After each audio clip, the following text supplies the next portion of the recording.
ছাত্ৰীসকল, তোমালোকৰ তৃতীয়মান শ্ৰেণীৰ সমাজ বিজ্ঞানৰ ৪ৰ্থ নম্বৰ পাঠটিৰ প্ৰাকৃতিক ঘটনা প্ৰকৃতিত ঘটা কিছুমান ঘটনা এই পাঠটিৰ প্ৰশ্ন উত্তৰবোৰ আলোচনা কৰিবলৈ ওলাইছোঁ।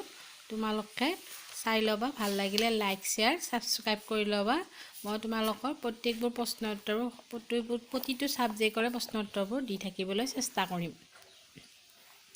প্ৰথম প্ৰশ্নটো দিছে যে উত্তৰ লিখা প্ৰাকৃতিক দুৰ্যোগ কাক বোলে?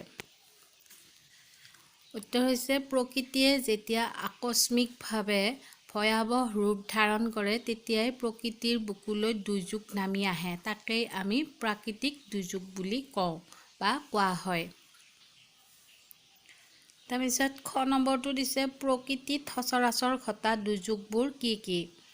উত্তৰ প্ৰকৃতিত সচৰাচৰ ঘটা দুৰ্যোগবোৰ হৈছে বানপানী, ভূমিকম্প, খৰাং, ভূমিস্খলন, বতাহ, ধুমুহা আদি।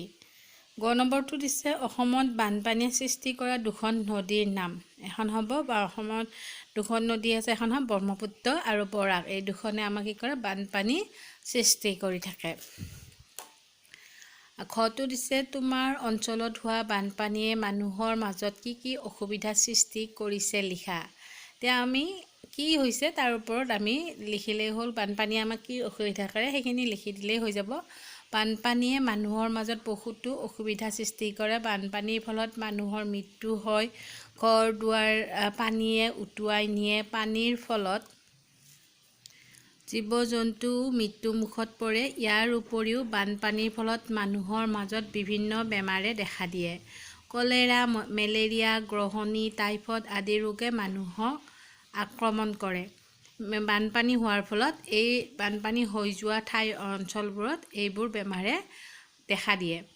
তাৰপিছত দিছে নম্বৰটো ভূমিকম্প হোৱাৰ সময়ত আমি কেনেধৰণৰ সাৱধান হ'ব লাগে? ভূমিকম্প হোৱাৰ সময়ত আমি যথেষ্ট সাৱধান হ'ব লাগে। ভূমিকম্প হ'লে আমি তৎক্ষণাত মুকলি ঠাইলৈ ওলাই আহিব লাগে। ২ নম্বৰ হৈছে ভূমিকম্পৰ সময়ত ঘৰৰ পৰা ওলাব নোৱাৰিলে কাঠৰ বিচনা বা মেজৰ তলত সোমাব লাগে।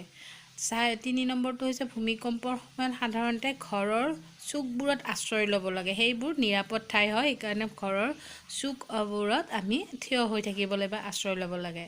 আৰু ৪ নম্বৰটো হৈছে এই সময়ত সাধাৰণতে বিজুলী বাতি বা লাইনৰ ব্যৱস্থাবোৰ বন্ধ কৰি দিব লাগে।